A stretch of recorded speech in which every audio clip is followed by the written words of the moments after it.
From the low desert in beautiful Tempe, Arizona, this is Politics and the Past with Robert Ferguson, presented to you by the Center for American Institutions. This is a late night edition. We are recording this much later than I usually record it, and I am joined by two new guests of the show, Audra Ward and Evan Edwards. They are members of the Center for American Institutions Politics and Leadership Club at Arizona State University. And frankly, I think I basically just picked these two up off the street. I think that's essentially how it worked. I heard them having an interesting conversation at the club meeting about a week ago, and I said they should jump on the show, and so they very generously agreed to do so. Um, Evan, Audra, welcome to the show. Um, Thank you. Audra, I'm going to start with you. Can you tell us a little bit about yourself?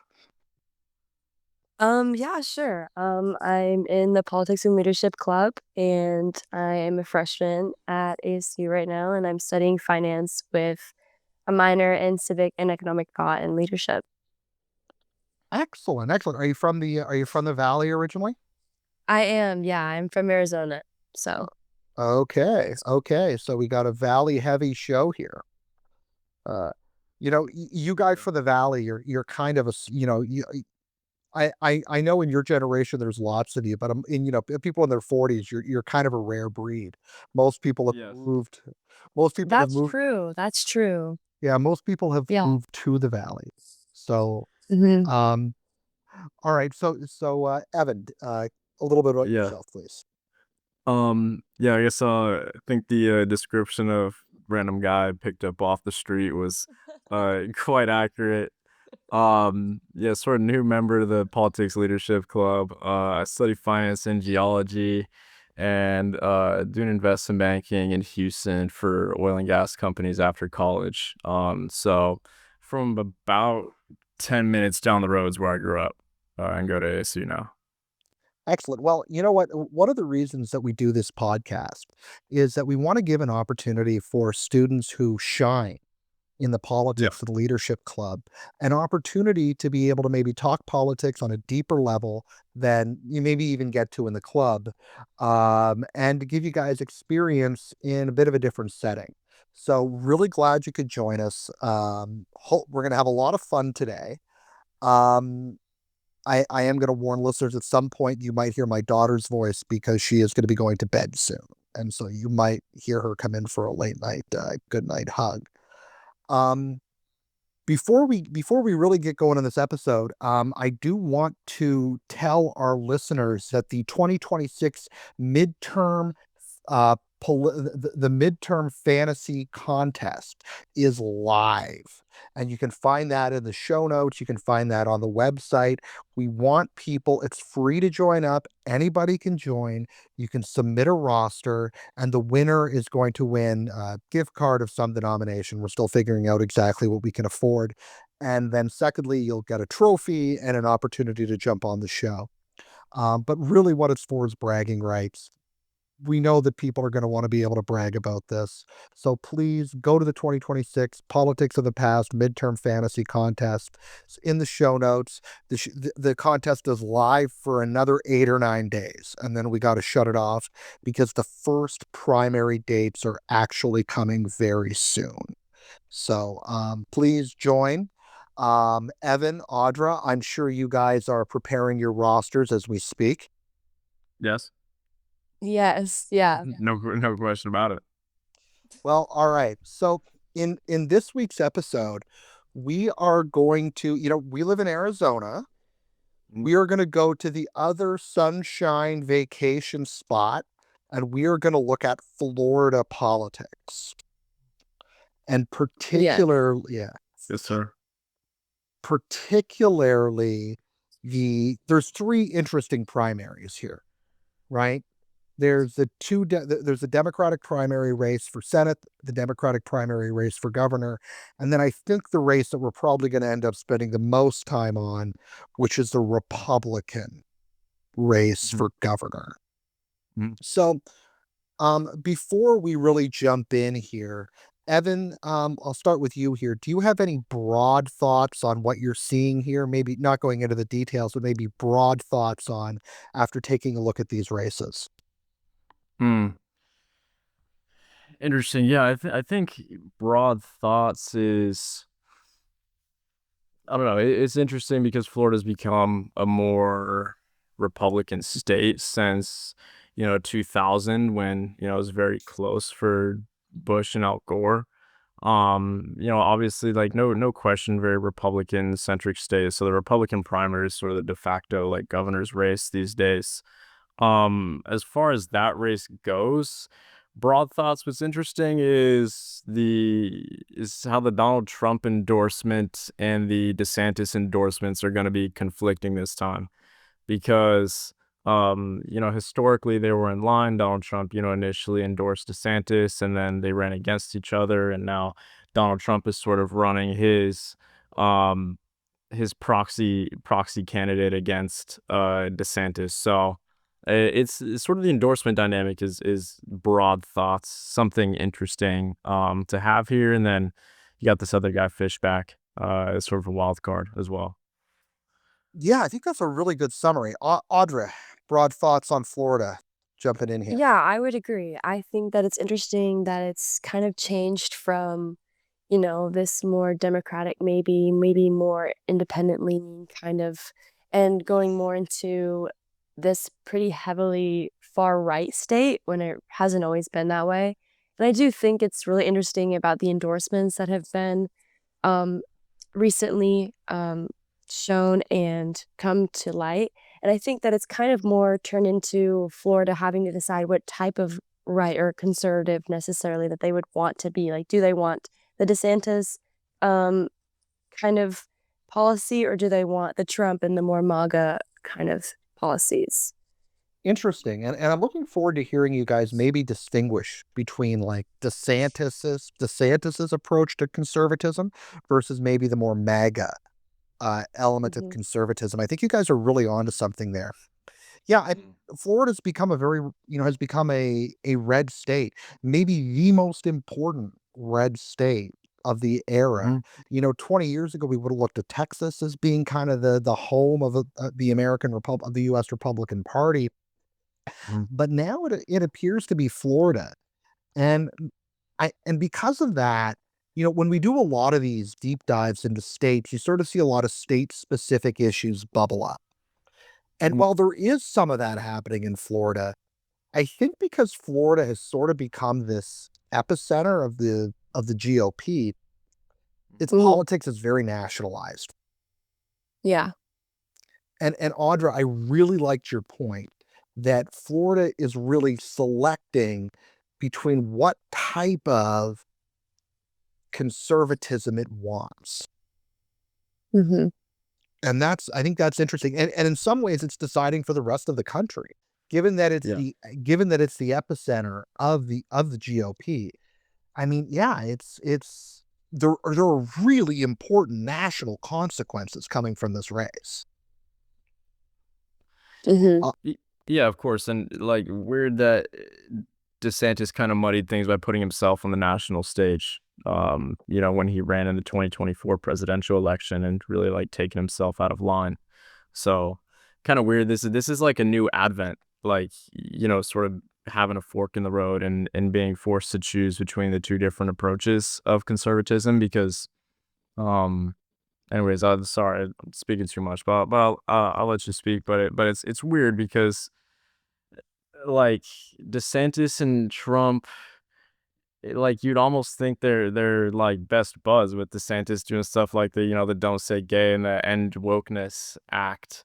Um, but instead they've become like opposing forces, trying to win over the same platform. So it's weird. This is all sort of formed in the last 2 years.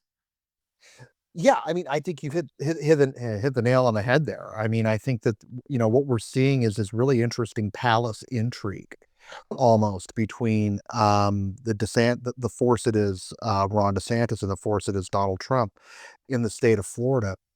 And again, I think we're going to get an opportunity really when we deep dive into the Republican race to kind of distinguish between, is there a difference between DeSantis-ism, for lack of a better word, and MAGA-ism, for lack of, or maybe DeSantis is like MAGA-ism with like DeSantis characteristics or something like that. But these are certainly opposing forces. But why don't we start with the Democrats, if that's okay? Because I think we're honestly like the Republican race can eat up an hour and a half and we won't even know what happened to it. So I'd like to make sure we get the Democrats a few minutes. Um, yeah, I mean, you can, Audra, you can start with David Jolly. Um, sort of seems to be the front runner here. Yeah. Okay. Audra, we'll start with you. What did you think? He's a former Republican, and then he was independent, I'm pretty sure, for some time, and now he is running as a Democrat. And interestingly, I think that will be kind of attractive to voters. Maybe not to some who are very strictly party, but I think that, in my opinion, that it should be attractive because maybe he's more focused on the policy than the party label, if that makes sense. Um, but that's kind of most things that I've seen and heard about him. Like, what else? What else would you want to hear? No. I think you've summarized David Jolly, I think, pretty much perfectly. Yeah. I mean, he was a very prominent Florida Republican, conservative. Um, he, in earlier episodes, particularly the last episode that South Dakota Jack and I did, we talked about Georgia. And in the Democratic race in Georgia, there's a guy, Jeff Duncan, who is a former Republican lieutenant governor and very conservative lieutenant governor. And in the wake of the 2020 election stuff that happened in Georgia, Jeff Duncan became a very outspoken critic of Donald Trump, and he ended up talking a lot on CNN and MSNBC, being very, very critical of Trump. And he even spoke at the 2024 Democratic National Convention. He was then kicked out of the Georgia Republican Party, and now he's a Democrat. And so you're seeing in David Jolly kind of a Florida version of that. Yeah. There appear to be this sort of avatar running in some Democratic races of like former conservative Republicans who are upset enough at Trump that they're running as Democrats. Yes, which again strikes like the unfocused sort of perception of the Democratic Party. Like these guys are just running whoever. I would agree. I think that, well, we kind of talked about this today in politics and leadership, but I think that the Democratic Party has focused too much on becoming more of an adversary to the Republican Party, that they don't have necessarily a strong campaign themselves and strong policy for what they represent. And I think that's kind of hard for the Democratic Party to grapple with, and kind of why it's hard for people like David Jolly, who are decided that they are so against Trump, to gain this attention in voters, because their main attention is from the person that they're trying to oppose. And so their attention is gained because they don't like this person, if that makes sense. And so it kind of defeats the point of running in the first place, because in my opinion, I think they're giving more attention to the people that they are running against, because their whole policy and like their campaign and the things that they're saying are mostly against this one specific person or one specific party, instead of it being campaigning for their own policy. Yeah, I mean, I think you're right. I mean, you've got, again, why is David Jolly a Democrat? I mean, he's a conservative guy, as far as I can tell. That doesn't mean you can't be a Democrat if you're conservative. There are conservative Democrats out there, but it makes it difficult when he's been on the other side of a whole bunch of the major political issues of the last 15 years. I mean, David Jolly, are you pro-life or are you pro-choice? David Jolly, what are your thoughts on immigration? There are key touchstone issues that are going to make it hard for Democrats to vote for him. Yeah, right. And yeah, I think it just kind of goes back to my personal knowledge of David Jolly comes from him criticizing Donald Trump. And so I think if he had a more stronger campaign, had more stronger policies of his own, that he would maybe have a stronger presence. But I don't know. Yeah, I mean, now one of the reasons that I think he's, there hasn't been a lot of polling of the Florida Democratic primary race. It's still developing. It's still early. Sort of an irrelevant kind of race, though. I don't know that it's irrelevant. It depends. I mean, I think Okay. if James Fishback wins the Republican race, I'm not sure that it's an irrelevant race. Oh yeah, if James Fishback wins the That's Republican race, true. then That's the true. Democratic race is uberly important. Then it's Right. very important. That So, I don't know that it isn't, but I think depends on who wins the Republican race, and we're going to get there in a minute. Mhm. But one of the reasons that David Jolly appears to be doing relatively well is he's running against Jerry Demings. Mhm. And I think there's a state law in Florida that requires a Demings to be on a statewide ticket every time there's a statewide election. Yeah. Yeah, I think Devings is for lack of a better term cooked in sort of some of the stuff that he's done that is like threatening terminations for the COVID stuff, and obviously the Florida Doge like subpoenaed him for DI spending. Like, I mean, just those two are huge no-nos, and those two are like huge reasons why Florida loved DeSantis, is because he was anti-DI and anti-COVID restrictions. So yeah, Deming's kind of random just getting posted up there because that's how Florida works, ostensibly, from my observation. Yeah, and I mean, he's also as establishment as Florida Democrats get. Yeah. Like he and his wife, Val Demings. Like, Hmm. for those of you who don't know, Jerry Demings, he's the mayor of Orange County, which is where Orlando is. Mhm. Former sheriff. The guy, he and his wife Val Demings, and Val Demings ran for governor against DeSantis in 2022. Um, they are as they are the king and queen of the Florida Democratic Party. Hmm. And Yeah. so they've been around forever. Everybody, Been people in losing. Florida know. Pardon me? They said they're gonna be losing Oh, soon. Yeah, they're really good at losing. These are prime losers. Right. Right. Yeah, they are. Which is sort of the Democrats do, is put kind of prime losers up. As of recent. Well, in some contexts, anyway. Yes. Um, but Audra, given Evan and I sound awfully cynical about Jerry Demings' chances here. Do you disagree? um, I don't disagree. I don't know that much about his background, but I do think that specifically in Florida, and from what you guys have said, I don't think that he has large pull in this. But Yeah. maybe it could surprise me. I don't know. I mean, I think he can beat David Jolly in the primary. I mean, he can beat David Jolly because he can just stand up and say, "I'm a Democrat." David Jolly, Oh, for Republican. sure. Especially, yeah, yes, yeah. David Jolly's a candidate of opportunity. I've been a Democrat my whole life. I've built this party in Florida. I Right. arguably run it into the ground, but Yeah, I think that would be attractive to Democratic voters. Yeah, that's true. It's like, well, he's always represented, from what you're saying, if he's very loyal to this party, I see no reason why he wouldn't want, yeah. you And know. he's been on the same side as most Democrats have been on all the major issues in Florida for the last Right, 25 yeah. years. Right? Yeah. Then I think Uh, it's definitely possible for him to do that. so I mean, however, I'm going to make one quick point here. Sorry. The next candidate, all of these candidates are doing this in all the races across the country. And this just goes to show you how bad political consultancy is and what low and how poor these guys are. All highly paid, and most of them have no idea what they're doing. yeah. Affordability is the top word in all of their campaigns.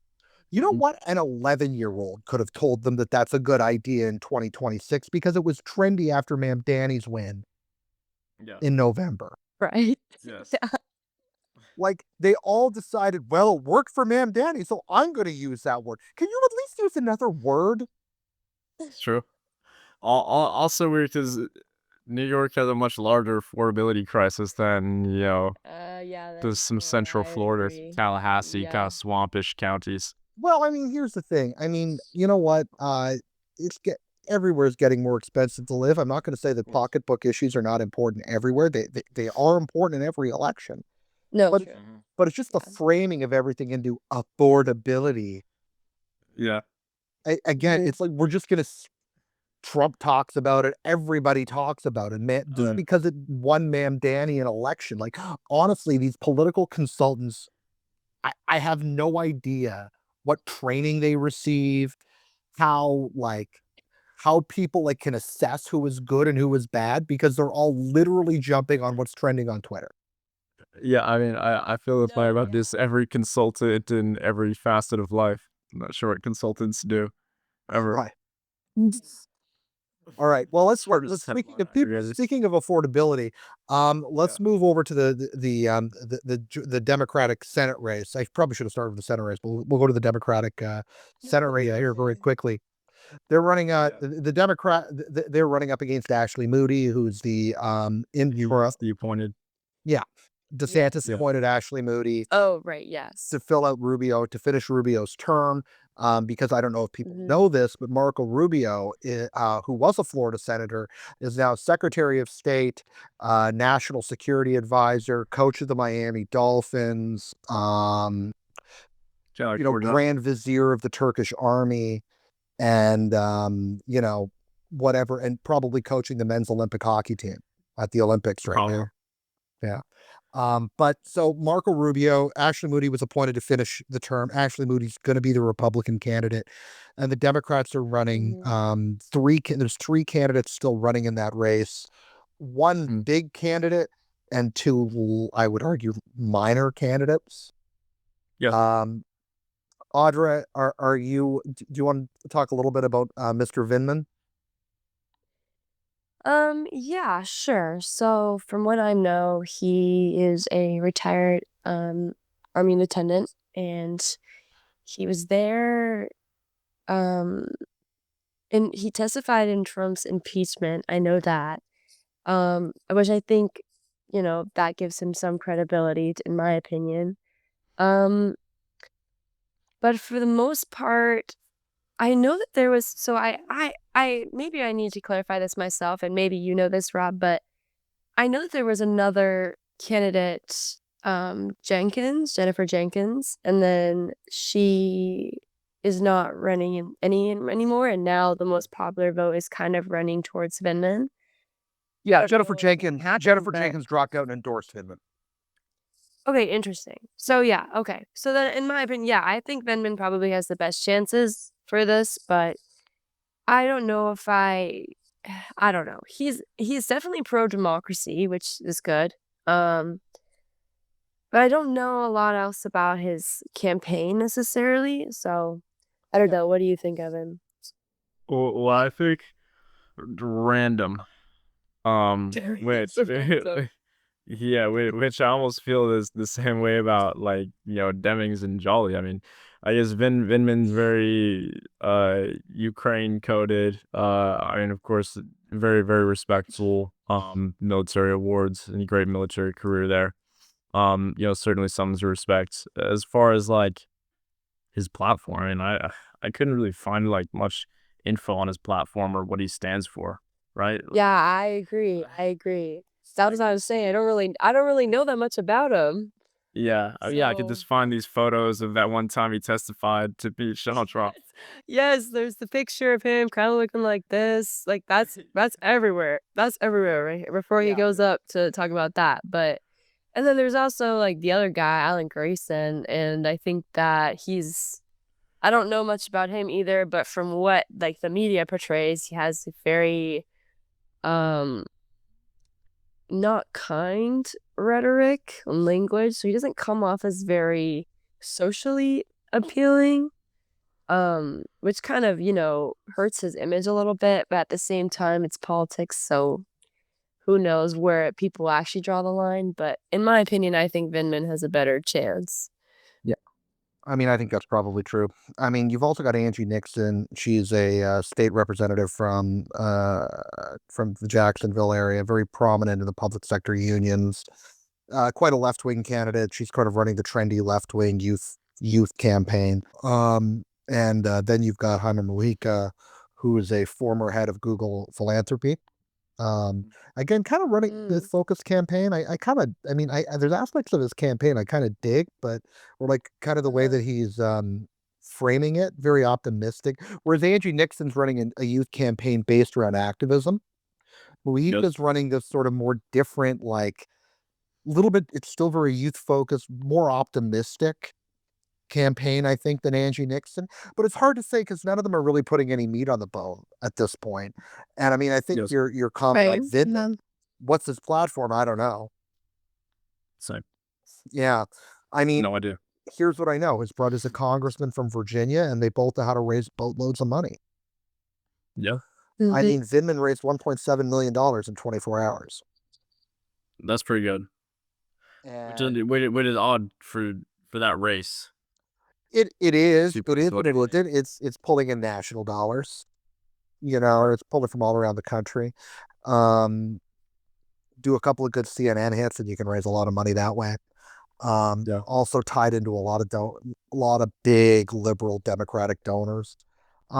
He sort of appears to be part of the strategy that I think the DNC is hoping to accomplish, which is we're going to recruit military veterans who are who are going high patriotism, and like we are opposing Donald Trump because we are more patriotic than the other side. Yeah. Yes, which I think is a really interesting strategy because I would say that a lot of the Republican candidates also have military backgrounds. Like, I'm pretty sure DeSantis was Navy SEAL for a very long time before he became governor, representative, governor. I'm not sure. I'm pretty sure he was representative before, but governor, and then running before for the presidential election. But I respect the strategy. I think that it could be beneficial, could be useful, but at the same time, in my mind, I feel like I don't know, I feel like a lot of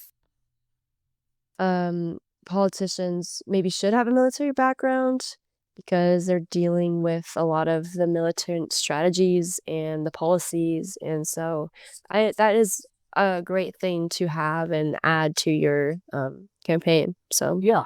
I think the Democrats showed the effectiveness with Mikey Sherrill in New Jersey and Abigail Spanberger in Virginia, that are these sort of vaguely, appearing vaguely centrist while talking about their military backgrounds.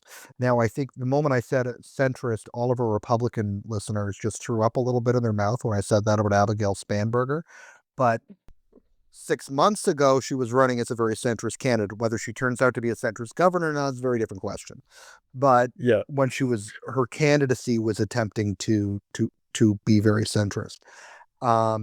So, I mean, I think they've shown that could be very successful, just given the major majority votes they won in both Virginia and New Jersey. But okay, we've teased it long enough. We've talked about the Democrats long enough. We've given them their chance. We've given them their due in Florida. Yeah.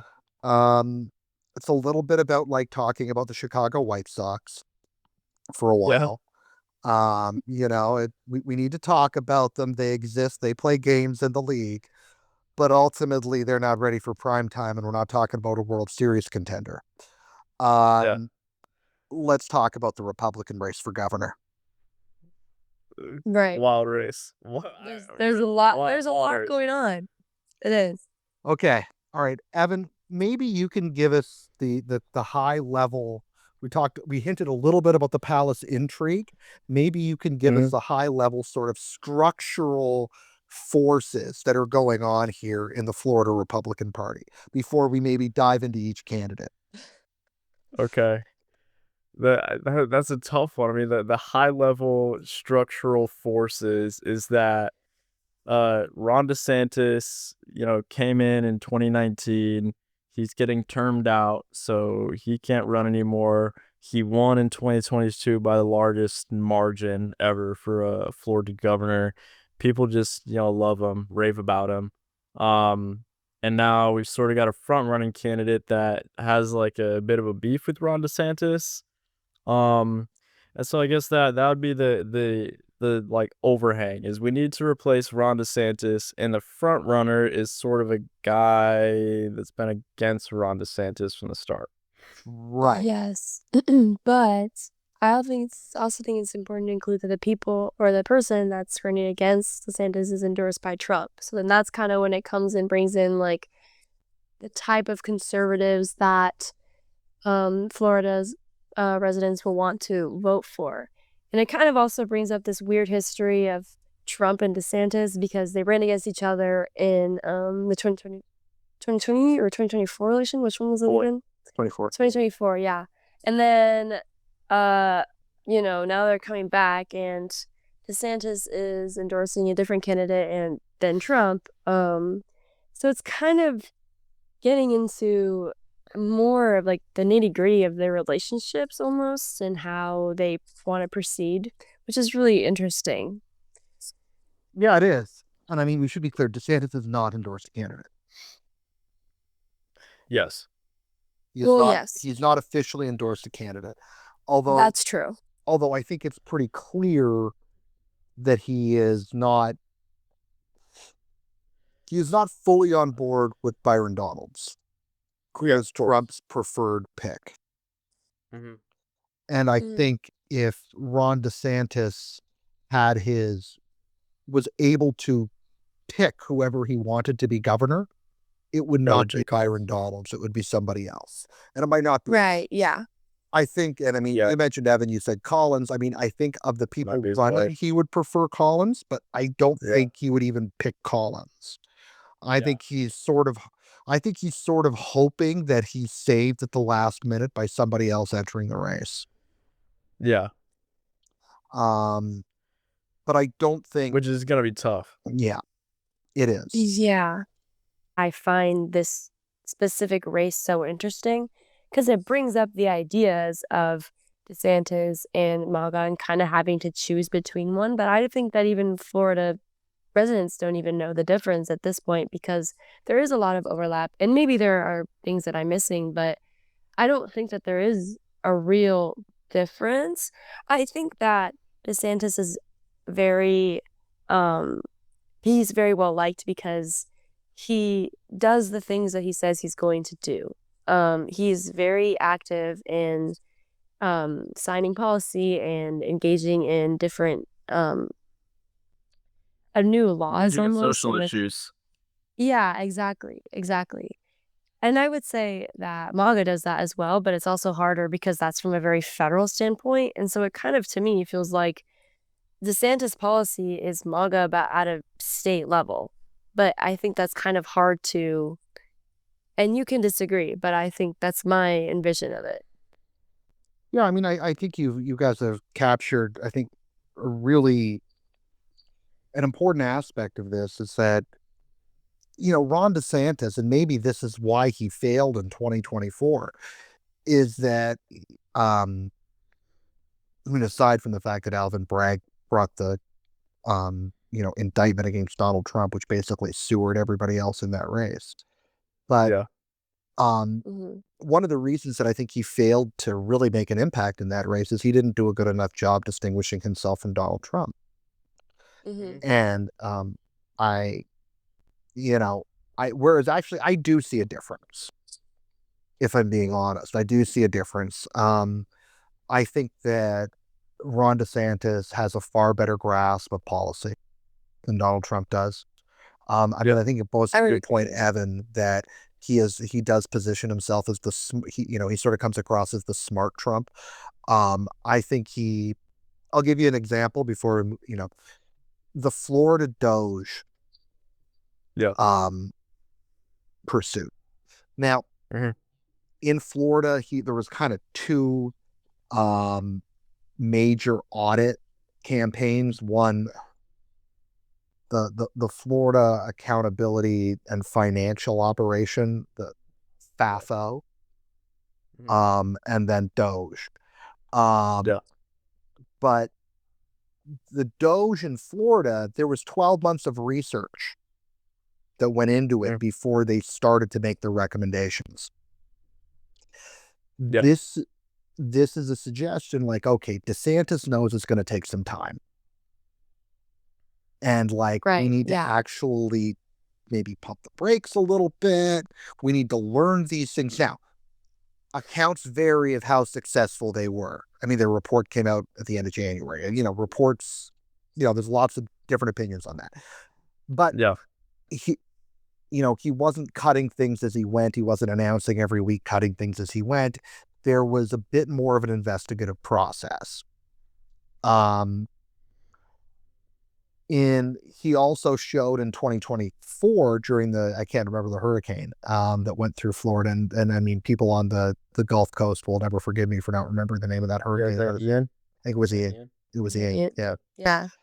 He was willing. He was willing to work with Joe Biden. Or this is 2022. He was willing to work with Joe Biden, in order to bring relief to the state. So I mean, I think what he's done, or DeSantis at his best at least, is a guy who is willing to fight the MAGA fight without being distracted by the stupid stuff. Yeah. Yeah, I would agree. His greatest line in political in history is he was about to announce for the presidency, and this was as the Stormy Daniels thing was breaking, or was becoming, when it became clear that Alvin Bragg might indict Trump, and DeSantis was asked about that, and he said something was like, "Listen, I don't actually know the legalities of paying porn stars hush money." Yeah. And like, that was a great line. Yeah. And Sort of being smart, admitting. he's like, you get most of what you want with me without the stuff you don't like. Yeah. Right. I would agree. I think that basically what you're saying, or to me, well, man, I could be interpreting this wrong, is that they may have similar policy values almost, kind of, but like one of them, and DeSantis, is more strategic in the way that he actually engages with them. And so maybe they, like, on the surface level, I would say that they have pretty similar policy agreements across. But I think that you're right in that he's more strategic and kind of gives less of the fluff that maybe Donald Trump and MAGA kind of engages with. Right. Now, that being said, Yeah. of course, anybody who's in Florida and listening to this conversation is going to say, Ron DeSantis picks a lot of fights he doesn't need to pick. Yeah. And he's maybe not as strategic as I have laid him out to be.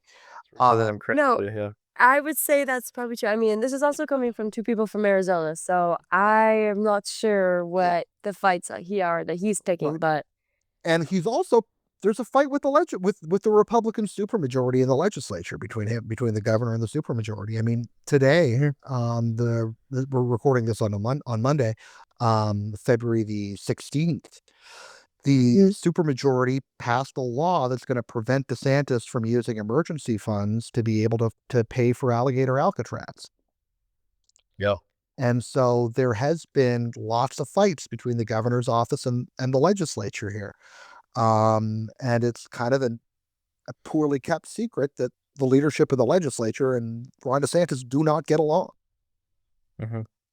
Even if their principles are generally the same. right.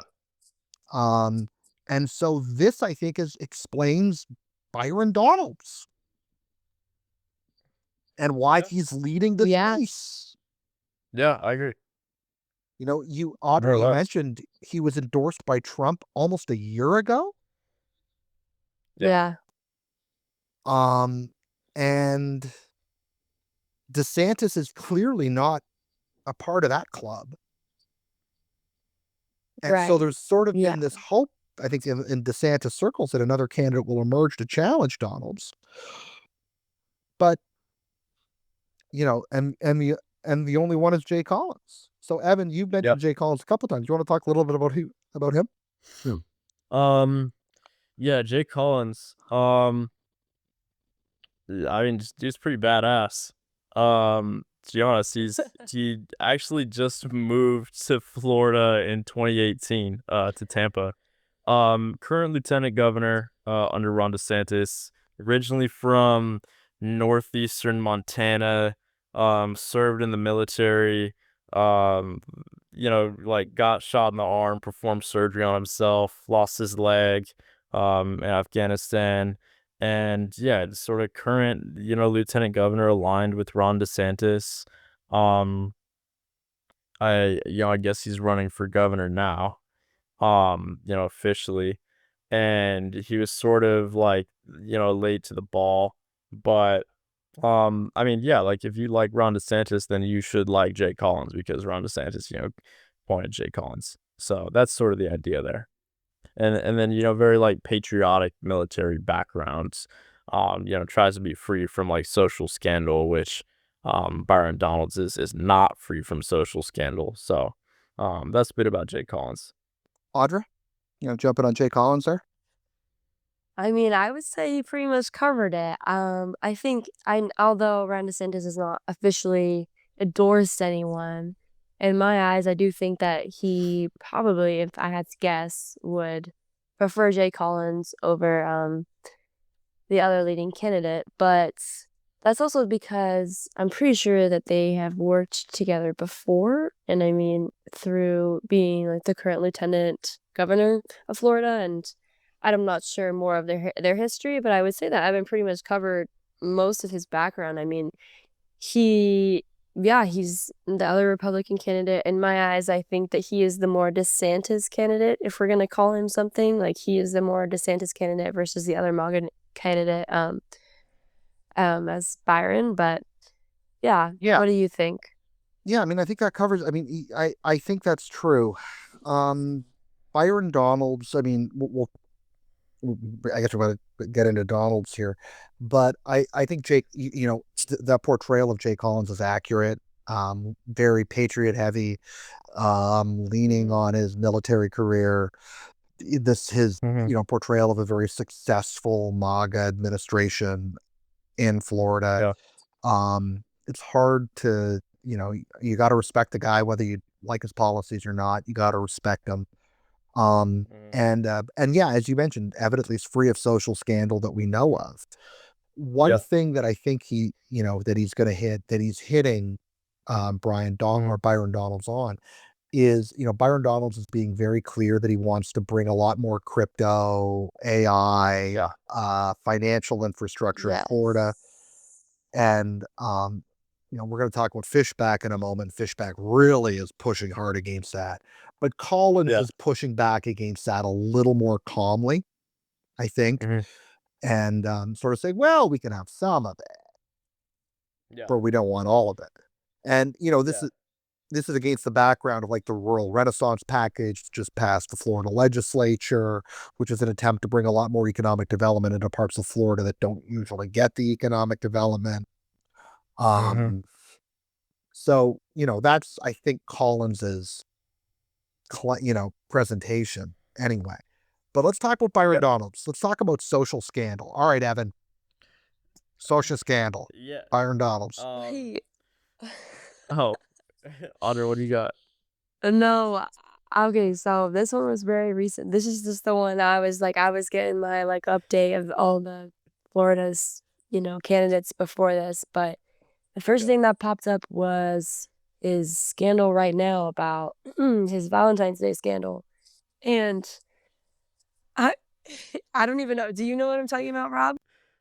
No. No? Oh, this one just dropped 2 days ago. Yeah, this one's really recent. I mean, it's the 16th, this is 2 days ago. Basically, it was him kind of accidentally coming out about how his current wife or his current girlfriend, or I'm pretty sure it's his wife. They're married. It's what?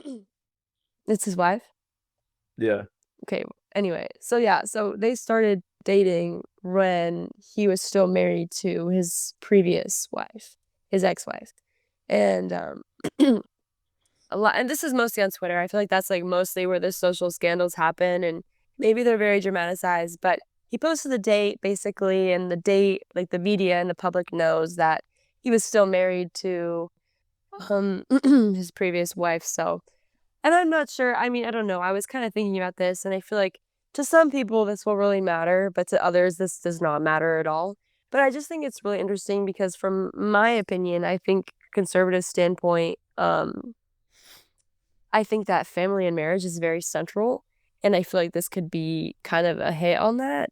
And, maybe not for everyone because, a lot of people vote for more on the policy than, the actual candidate's actions and how they live their life.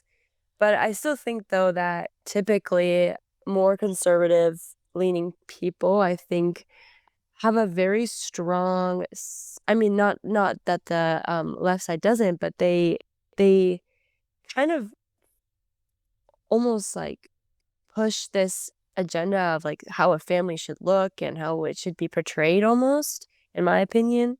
Um, so and that's just typically, I mean, historically, not necessarily like every candidate is doing that. But I don't know, I just think it's interesting to read up on this current random news scandal of what this can do and what follows. But yeah. Yeah, well, I mean, conservatives and, then they're not alone on this, you know, both sides like to talk about the importance of values, and then they fall in love with a candidate who might not necessarily have Yes, display their exactly. values So, perfectly. Yeah. this could mean something, it could not, but Yeah, it's something. it's something. Yeah, it is something. Well, I mean, I think it speaks to a broader pattern. Evan, do you want to talk about that broader pattern? Uh, yeah, the broader pattern is that, yeah, and I hate to say this, I'm an independent, but as sort of a new Republican, like your morals are kind of up for sale. Um, in terms of like you don't have to be, a clean person to win a race or win an endorsement. I guess, and I don't know, maybe there's some appeal to that in that, like, the political candidate shows flaws and he's human. I guess I'll just like jump into, some of the stuff that like Baron Donalds, um arrested and convicted for bank fraud, pleaded guilty to felony bribery charge. He had it expunged, sort of mysteriously once he entered the Florida State House. He got arrested for like, marijuana distribution, intent, to distribute that. He's violated the stock trades, act. He's made a lot of money insider trading. He's, been accused Allegedly, of voting. allegedly inside. Yes, allegedly. It's fair. Allegedly. Uh, and then he's been, allegedly accused of voting on I believe it was the DC House floor without actually being present. He was having somebody else cast his votes for him. So, um, yeah, I mean, he's run as like this big crypto, let's bring the crypto and the AI and the tech, and he wants to make, Miami the financial capital of the world, as he said. He runs like a, sort of Miami centric candidate, really, not much of a Florida centric candidate Yeah, I mean, to he's me. from Naples, so I mean, I think there's just Yes. sort of this attachment to South Florida, and Yeah. you know, anybody who knows anything, anybody from Florida listening knows that people from South Florida do not necessarily speak for Central Florida or the Panhandle or even northeastern Florida. And so, and I Right. especially think if you're from South Florida, there's sort of this. It's almost like if you live in New York State and you live near New York City, you're going to forget Buffalo is part of the state too. Yeah. And you're gonna Yeah. figure about Albany and everything up there. Right. And so it's just sort of, Rochester. I think, Yeah. yeah, I think you just sort of get this natural, like, if you live in South Florida, if you get the rest of the world exists. Yeah. Beautiful place, fun, dynamic, lots of interesting stuff. It's sort of easy to forget the rest of the world exists. And so, I mean, I do think there's a sort of natural, um, like thing that happens with somebody like Byron Donalds. And I mean, there's also something interesting. I mean, Miami could very well be a great city to be the next financial capital of the United States. It's essentially a And it's trending that Caribbean way. city. It's Yeah. essentially a Caribbean city. It's tied in with South America, and, South America is, there's parts there, capital is flowing through South America. I mean, maybe it makes Yes. sense. Yeah. Um, but And Citadel's relocated there. A lot of guys relocated there. yeah. And I mean, again, I think, and part of that was, accelerated during COVID. Yeah. But all right. But Byron Donalds has been endorsed by Trump and just about every other Republican who matters. It's true. Yet He's pretty bought out. Seems. DeSantis sitting on the sidelines has kind of prevented this from becoming a fait accompli. Mm-hmm. Now we've talked a little bit about Jay Collins. Mm-hmm. We've talked a little bit about Byron Donalds. Let's talk about James Fishback. I mean, no, I could let you start. I mean, Audra, why don't we let you get started on James Fishback? I think he definitely has a very interesting campaign strategy. That's of note. I think that, in my opinion, I don't think he's going to win necessarily, but I do think he kind of brings a strong presence, that is not like the other candidates, which I think is kind of important. Um, I don't know. There's kind of a lot to unpack there, so I'll come back. Yeah. yeah. Was Well said. How politics. would you? Yeah, it was pretty political. Would you consider Fishback a groiper? If you know what a groiper is, the part of the Nick Fuentes Are you army. asking me or are you asking Audra? I'm asking. Well, I'm asking like either of you guys. Audra? Well, I I don't know if I would. I mean, maybe. I don't really know. Wait, do you? Me? No, I'm talking to Evan, but I mean, you. Enjoy, bro. I consider him a groiper. Yeah, wait. Loosely. Yeah, Evan, yeah, I think I don't know that he would want to call himself that, Yeah. but I think Oh, no, I definitely don't think he'd want to call himself that. I think that. I think he believes he's a little smarter than that because he worked at Greenlight. before he was unceremoniously terminated, or before he quit before he was terminated. Yes. But he he's certainly going to appeal to the groiper crowd. He's certainly appealing to the groiper crowd, whether that's Yeah. whether he's a groiper or not. He's certainly willing to play footsie with it. I mean, he went on, he's been endorsed by Tucker. Yeah. And Yeah, I saw that episode. Tucker's not a groiper, but he's sort of something different. He's groiper adjacent. Yeah. And yeah, I mean, I think that if there is a groiper candidate in this race, it's James Fishback. Yes. Fishback's only 30 years old, which is the young. Sure. You have to be 30 to run for governor in Florida. Yeah. Oh, So wow. Okay. just old enough to run. He's running what I would call a guerrilla campaign. I mean, he's not spending money. Yeah. It's very it's entirely relying on earned media. Mm-hmm. It's sophisticated in that sense. Mm-hmm. And he's made a splash without spending a lot of money. Yeah. Yeah. Audra? I think the dude's very sophisticated. Yeah.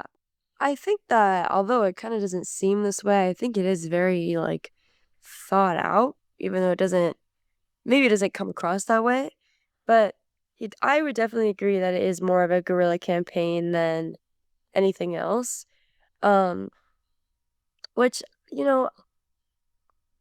I kind of appreciate almost because I'm not a big fan of campaign finance and all of those things that kind of go into it. And so I think he has a very interesting approach. But at the same time, I don't know if that's really going to help him gain votes. But that's kind of like, I noticed that, and I think that's kind of cool. Yeah, well, one of the things about him, about his campaign, is that he's attracted a lot of young people. There's a lot of young people that are at his rallies. Like it's Yes. very I mean, again, probably because he's the Groyper candidate, but Yeah. there's a lot of young people at his rallies and at his events. Why are young people attracted to this guy? I think it's just as simple as he's online. I would agree. I think it's as simple as he's online, and I also would say that he is very direct and clear about what he wants almost. Like these other candidates that we were talking about, some of them, it's kind of hard to dictate what they actually believe in and what they don't. But I would say that he's very upfront and direct, and I think that that's very easy to do online. And I think that when you have such a strong online presence as well, that kind of is also attractive to more younger voters. Okay, and fair enough, but he is direct, and people are responding to his message. No, that's what I'm saying. So people are like, it's not just the fact that he's direct. Young people apparently like his message. Yeah.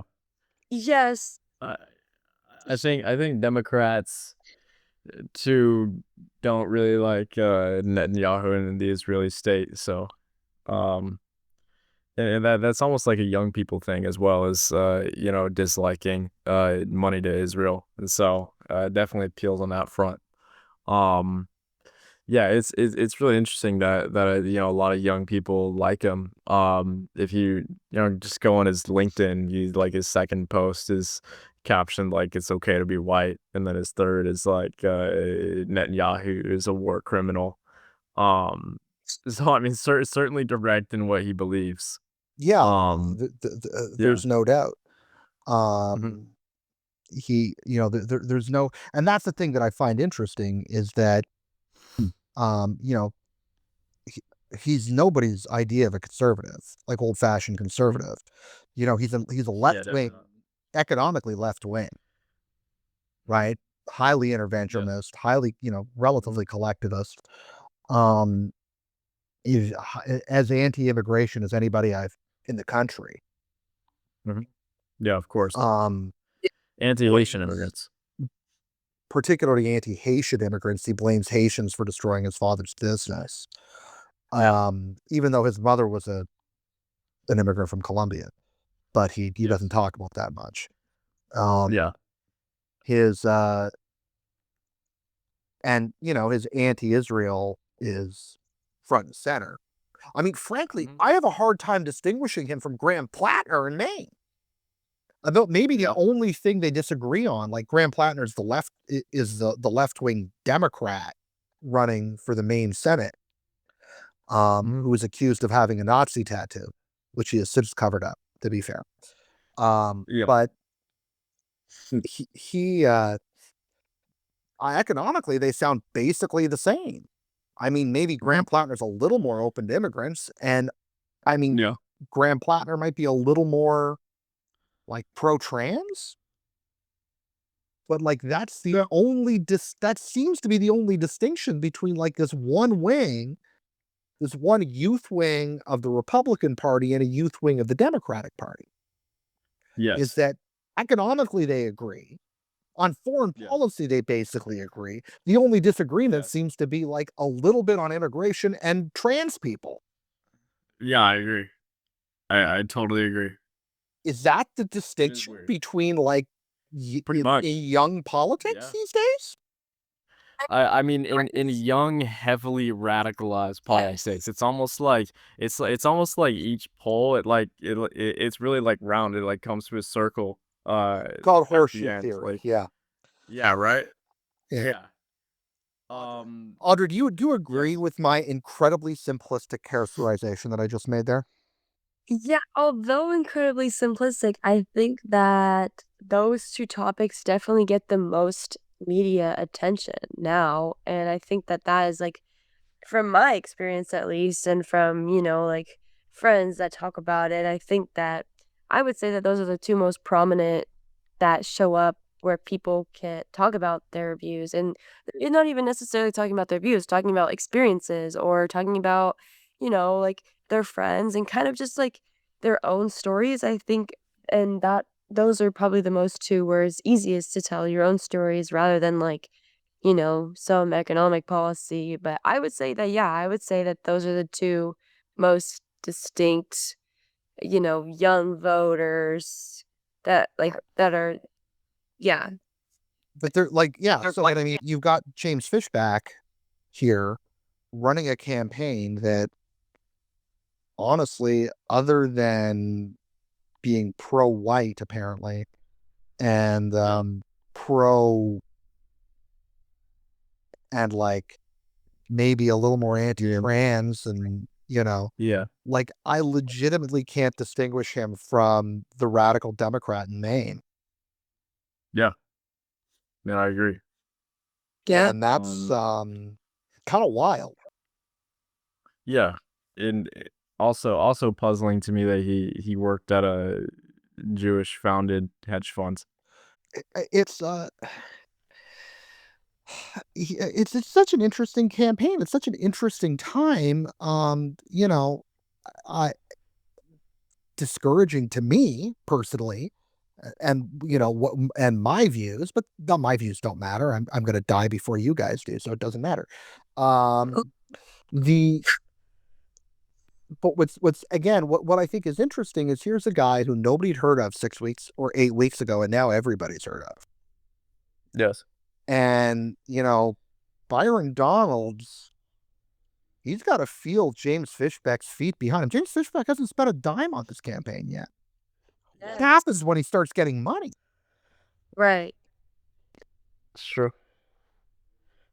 And we've talked about how Florida. Yeah, but his ideas are so radical though. But we have talked about how the swamps are so radical, like they can get on board with it. I can assure you, there are people that, Florida's, all right, we should be clear.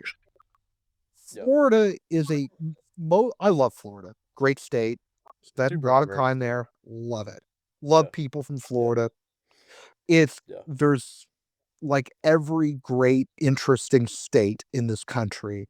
There's lots of weird politics in various communities. And that's and Florida might be one of the weirder ones, and that's what makes it so great, if I'm being honest. Yes. Totally agree. But it's also, the weirdness is overwhelmed by like white collar people in Jacksonville, Tampa, and Miami. Yeah. Yeah. Yes. What to me the most, Sort of all the eccentric portions, yeah. The weirder politics isn't what's in the swamps, it's what's in the villages north of Orlando.